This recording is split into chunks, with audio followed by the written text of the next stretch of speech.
اور یہ رمضان کا مہینہ جس کے اندر اللہ تبارک و تعالیٰ کی اس قدر رحمت ہے کہ یہ امت جو ہے اللہ کے سامنے عبادتیں اطاعتیں کریں، ہر رمضان ہمارے یہ خون ٹپکتا ہے، ہر رمضان میں امت پر خون ٹپکتا ہے۔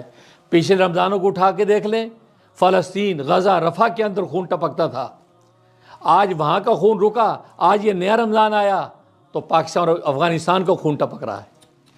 وہ پاکستان اور افغانستان کو جو دنیا کو امن کی علمبرداری دکھاتے تھے، دنیا کے لیے مذہب کا جو ہے وہ یعنی بیس بنے ہوئے تھے کہ اگر صحیح اسلام کی تصویر دیکھنی ہے تو پاکستان میں دیکھو، افغانستان میں دیکھو، آج وہ اسلام کی جو بہترین تصویریں، جو نبی کے دین پر قربانیاں دینے والے، جو ایک دوسرے پر جو قربان ہونے والے محبت سے اور اللہ کے دین کے لیے جو جذبے رکھنے والے، آج وہ دونوں ایک دوسرے کو خون بہانا عبادت سمجھ رہے ہیں۔ اس سے زیادہ قابل افسوس بات کوئی نہیں ہو سکتی، اور بنیاد وہی نکلے گی، ایک حسن ظن کی کمی۔ ہر ملک کو دوسرے پر بدگمانی ہے، یقیناً افغانستان کی قوتیں پاکستان پہ بدگمانی کرتی ہوں گی کسی بات پہ، پاکستان ان پہ بدگمانی کرتا ہو، پھر دوسرا انا کی زیادتی، ادھر بھی آنا، جی ہم بے دلیر لوگ ہیں بھائی۔ نہیں، آپ کی دلیری غیروں پہ چلنی چاہیے، اپنوں پہ دلیری نہیں ہوتی۔ اپنوں کی دلیری تو قرآن نے کہا رحماء بینہم، اشداء علی الکفار رحماء بینہم، یہ حقیقی مومنوں کی شان یہ ہوتی ہے، اشداء علی الکفار، کفار کے مقابلے میں سخت ہے، مقابلے کھڑے ہو جاتے ہیں، لیکن رحماء بینہم آپس میں اتنے رحیم ہیں کہ سر جھکا لیتے ہیں۔ جیسے نبی نے فرمایا کہ جب تم دو بھائی آپس میں لڑنے کھڑے ہو جاؤ تو تم میں بہترین وہ ہے جو اپنے بھائی حابیل کی سنت پہ چلتا ہے۔ حابیل اور قابیل کی لڑائی جب ہوئی تو قابیل نے مارنے کے لیے پتھر اٹھایا تو حابیل نے سر جھکا لیے، بھائی جان آپ مجھے بھلے قتل کر دے، میں آپ پر ہاتھ نہیں اٹھاؤں گا، شہید ہو گیا۔ فرمایا کہ بہترین شہید وہ ہوگا جو اپنے بھائی حابیل کی سنت کو اختیار کرے گا۔ یہ دنیا فانی ہے، کتنے دن بچ جاؤ، کتنے دن رہ لو گے، لیکن فرمایا حابیل نے سر جھکا لیا۔ تو آپس میں جب بھائی لڑیں تو پھر یہ طریقہ ہوتا ہے، سب سر جھکا لیں، جی آپ پہلے ہیں میں بعد میں ہوں۔ رحماء بینہم، صحابہ کی شان یہ تھے، رحماء بینہم، آپس میں ایک دوسرے پر رحمت نشاور کرتے ہیں، جس کو اقبال کہتا ہے نا، ہم سنگ سے ٹکرائیں تو تیشہ کی صدائیں ہیں، یعنی پتھر سامنے ہو تو ہم پھر فولاد بن جاتے ہیں، ہم سنگ سے ٹکرائیں تو تیشہ کی صدا ہے، گل مد مقابل ہو تو شبنم کی نوا ہے۔ اگر سامنے پھول آ جائے تو پھر پھول پر ہم شبنم بن کے برستے ہیں۔ مطلب آپس میں ہماری محبتوں کا عالم یہ ہوتا ہے، آپس میں نہیں لڑتے۔ اور آج پاکستان اور افغانستان جس کی تاریخ سے آپ مجھ سے زیادہ واقف ہیں، جسے بڑی بڑی سپر طاقتوں کے دانت کھٹے کیے دونوں نے مل کے، آج وہ دونوں آپس میں لڑ رہے ہیں۔ یہ افسوس کی بات نہیں تو کیا ہے، دکھ کی بات بھی ہے۔ اور ہم یہاں امریکہ یورپ کی دیار غیر دیار کفر کے اندر بیٹھ کے سوائے اس کے دکھی دل کے ساتھ دعا اللہ سے کر سکتے اور کچھ بھی نہیں ہے۔ اور حیران ہوتے کہ ہیں، ایک طرف پاکستان کے اہل علم، دوسرے طرف افغانستان کے اہل جو وہ حکومت، ان دونوں کے آپس میں تو ایسی آپس میں یعنی یکجان تھے، ایک دوسرے کے احترام میں، ایک دوسرے کے اشاروں پہ چلنے والے، محبت سے زندگی گزارنے والے۔ آج یہ حالت ہے کہ باقاعدہ جنگ شروع ہے، اور وہ بھی رمضان کے مہینے میں۔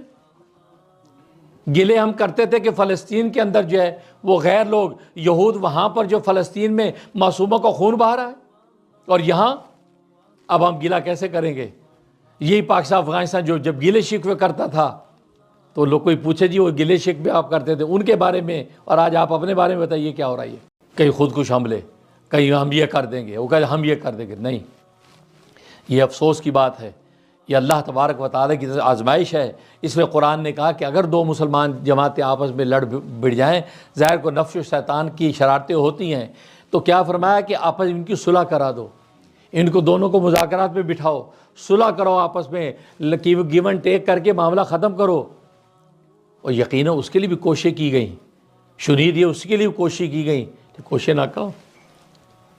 اور آج رمضان کا مہینہ شروع ہے، رمضان کے مہینے کے اندر شہادتیں ہو رہی ہیں، شہادت۔ پھر اس بات پر فتوے جاری کیے جا رہے ہیں، یہ ان کا یہ شہید ہے، یہ شہید نہیں ہے، ان کا مر گیا مردار جہنم میں جا رہا ہے، ان کا مر گیا شہید جنت میں جا رہا ہے۔ اللہ کے بندے، یہ یعنی ایک الٹا اور دوسری اذیت۔ آج مسلمان بھائی وہ شہید ہو گیا، نہیں ہم شہید ہی نہیں مانتے، یہ تو مردار ہے، اس کو آگ لگا کے جلا دو۔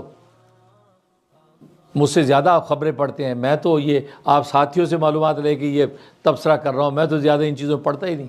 درویش آدمی اللہ اللہ کراتا ہوں، اللہ کے بندوں کو اللہ سے جوڑنے کی محنت کرتا ہوں، لیکن جب یہ چیزیں سنتا ہوں تو حیرانی ہوتی کہ وہ لوگ جو لوگوں کے لیے سند تھے، اور وہ خطے جن کا اسلام دنیا کے لیے سند تھا کہ اسلام دیکھنا تو پاکستان کو دیکھو، اسلام دیکھنا تو افغانستان کو دیکھو، مسلمان صحیح دیکھنا متبع افغانستان کا مسلمان دیکھو، پاکستان کے علماء و صلح دیکھو، یہ مثالیں دیتے تھے۔ اور آج حالت یہ ہے کہ افغانستان اور پاکستان کی باقاعدہ جنگ ہو رہی ہے، باقاعدہ بمباریاں ہو رہی ہیں، باقاعدہ مار دھاڑ ہو رہی ہے۔ اللہ اکبر، اللہ تبارک و تعالیٰ جو ہے وہ نفس و شیطان کے شر سے محفوظ فرمائے۔ فنزع من الشیطان، شیطان کو چوکا جب لگاتا ہے تو نتیجہ کیا ہوتا ہے؟ پھر یہی حالات پیدا ہوتے ہیں۔ اس لیے آج کی اس مبارک رات میں سچے دل سے اللہ سے دعا بھی کریں کہ اللہ تبارک و تعالیٰ بہت جلدی ان دونوں پاکستان اور افغانستان میں آپس میں صلح اور محبت پیدا کر دے، یہ بدگمانی کے عنصر کو نکال دے، یہ شیطنت کا حملہ دفعہ دور کر دے، آپس میں خوش گمانی نیک گمان کرنے لگیں کہ جی کوئی بات نہیں، آپ بڑے ہیں جی، مان لیا ہم نے آپ کو جی، اب آپ کے احسانات کو ہم مانتے ہیں، ایک دوسرے کے احسانات کو ماننے لگے، ایک دوسرے کو گلے لگائیں۔ کیوں؟ اس سے فائدہ کسی کو بھی نہیں، اس لیے کہ فتح کی شکست دونوں کی شکست یہ ہے۔ اگر پاکستان حاوی رہتا ہے تو بھی شکست مسلمان کی ہے، اگر افغانستان حاوی رہتا ہے تو بھی شکست مسلمان کی ہے۔ پاکستان افغانستان کیا ہوتا ہے؟ یہ تو ایک عنوان ہے ملک کا، اصل تو مسلمان ہے۔ تو مسلمان دونوں طرف ہی شکست خوردہ عورت، تو گویا کہ شکست کس کی؟ مسلمان کی۔ مسلمان کی جب شکست ہے تو غیر مسلم ہنسے گا نہیں، خوش ہوگا، وہ خوش ہوگا کہ ٹھیک یہ مارا جائے یا وہ مارا جائے، تو مارا تو مسلمان جا رہا ہے۔ تو آپ خدا را اپنے آپ کو سمجھائیں، اپنے آپ کو سمجھیں اور مذاکرات کریں۔ ایسی قوتیں موجود ہیں، وہ آپس میں ان کے مذاکرات کروائیں۔ ترکی جیسی قوتیں ہیں، اسی طرح قطر اور جو ملیشیا کی قوتیں ہیں، سعودیہ کی قوتیں بیچ میں آئیں اور ان کے مذاکرات کرا کے صلح صفائی پہ لائیں۔ اگر دہشت گردی ہو رہی ہے، ٹیررزم ہے، تو اس کو بھی ہینڈل کرنے کی کوئی اسٹریٹجی نکالیں، دونوں مل کے کسی ایک اچھے ٹارگٹ پہ پہنچیں۔ لیکن اس کا یہ طریقہ نہیں اجی آپ کی طرف سے یہ ہو گیا، اس کی طرف سے یہ ہو گیا، بھائی وہ کوئی کسی کو ماننے کو تیار نہیں۔ نتیجہ یہ کہ آج اتنا دکھ ہے کہ اس ختم قرآن کے موقع پر جو ہے، میں نے یہ کہا تھا ساتھیوں کو پہلے بھی کہ خاص توجہ دعا کی ضرورت ہے، اور شب جمعہ بھی ہے، ختم قرآن کی رات بھی ہے، اور پھر رمضان کا مہینہ بھی ہے۔ اللہ سے گڑ گڑا کے دعا کر، یا اللہ ان دونوں ملکوں میں صلح کر دے، یہ کوئی ایسے اسباب پیدا کر دے کہ ان کی یہ بدگمانیاں دور ہو جائے اور غیروں کو ہنسنے کا موقع نہ ملے۔ آج ہی کوئی ساتھی بتا رہا تھا کہ غیر مسلموں کے فلاں ملک جو ہے وہ تائیدی نوٹ جاری کر رہے ہیں، آج ہی ہم افغانستان کی تائید کرتے ہیں، ٹھیک ہے لگے رہو بھائی، تاکہ یہ جو ایٹمی طاقت پاکستان اس کو ڈیمیج کرو، ہم ان کی مدد کریں۔ تو مطلب یہ کہ دشمنوں کو تو موقع چاہیے، اور خاص طور پہ آپ اپنی دعاؤں میں صبح شام اس بات کو شامل رکھیں کہ پاکستان انڈیا جو ہے، اور پاکستان اور افغانستان کا جو ہے، انڈیا کا نام اس لیے آ گیا کہ وہی جو ہے وہ ریشہ دوانیاں کر کے افغانستان کو ابھار رہا ہے، ورنہ یہی پاکستان تھا کہ یکجان ہو کر افغانستان اور پاکستان یکجان ہو کر دنیا کے سامنے سینہ سپر کھڑے تھے، اور کوئی مائی کا لال ان کا بال بیکا نہیں کر سکا۔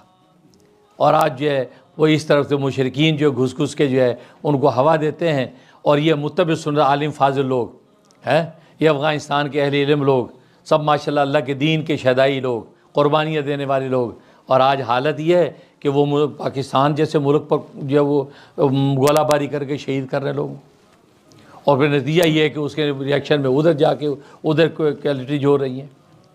اس لیے یہ صرف جو ہے اللہ ہی کی رحمت سے یہ دلوں کو پاک کیا جا سکتا ہے، خاص طور پر رمضان کے اس مہینے کے اندر یہ ہے کہ یہ اعلان کر دے یہ لوگ کہ نہیں پھر رمضان میں ہم نے جھگڑا نہیں کرنا، رمضان میں سارے اپنے اپنے ٹھکانوں میں خاموش بیٹھ جاؤ، رمضان کے بعد دیکھیں گے۔ رمضان کا احترام آپ خود نہیں کریں گے، اہل ایمان نہیں کریں گے تو پھر کون کرے گا؟ دوسروں کو نے تو کبھی آج تک کیا نہیں۔ آپ جانتے تاریخ اٹھائے، ہر رمضان کے اندر ضرور کوئی نہ کوئی پھڈا کرتے ہیں، ہر رمضان میں پھڈا کرتے ہو، ہر رمضان میں ان کو موقع مل جاتا ہے کہ امت مسلمہ کے اوپر جو ہے وہ گولہ باری کرتے ہیں اور خون بہاتے ہیں، اور یہ جو امت خون ہو جاتی ہے۔ تو اللہ تبارک و تعالیٰ جو ہے ہماری اس درد دل جس کو مختصر الفاظ میں نے بیان کیا، اللہ اس کو قبول و منظور فرمائے، اور اللہ تبارک و تعالیٰ جو ہے پورے عالم کے اندر یہ امن و آشتی پیدا فرمائے، خاص طور پہ افغانستان اور پاکستان کی جو آپس میں یہ سر پٹول ہوئی ہے، اللہ تبارک و تعالی میں باہمی الفت و محبت پیدا فرمائے، آمین یا رب العالمین۔